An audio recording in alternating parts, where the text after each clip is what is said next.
હવે જ્યારે પણ ઘરે ભાત બચી જાય ને ફ્રેન્ડ્સ, ત્યારે બનાવો વધેલા ભાતનો આ નવો નાસ્તો. બધાને ખૂબ જ પસંદ આવવાનો છે. તો તેના માટે ફ્રેન્ડ્સ આપણે બપોરના ભાત બચેલા હતા ને તેનો રાત્રે યુઝ કરેલો છે. તો મિક્સર જારની અંદર ભાત ઉમેરી દીધા, તેની અંદર આપણે થોડો એવો ચણાનો લોટ ઉમેરી દઈશું અને રવો ઉમેરી દઈશું.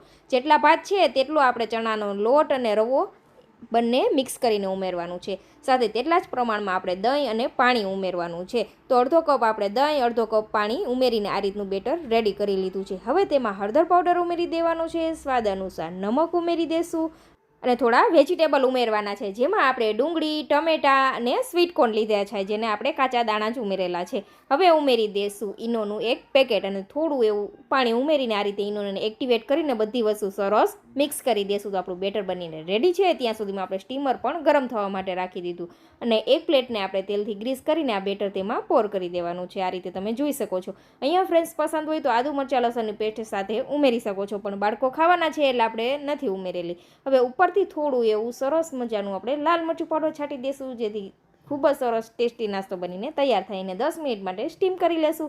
10 મિનિટ પછી આપણું રેડી થઈ ગયું છે નાસ્તો. તો તેની ઉપર આ રીતે આપણે થોડું સિંગ તેલ લગાવી દઈશું અને આ રીતે તેમાં કટ લગાવીને થોડી વાર માટે ઠંડુ થવા દઈશું. પછી આપણે તેને આ રીતે ગરમા ગરમ સર્વ કરીશું. ફ્રેન્ડ્સ, ખૂબ જ સરસ વધેલા ભાતનો નાસ્તો બને છે. જરૂરથી ટ્રાય કરજો અને ફોલો કરી લેજો.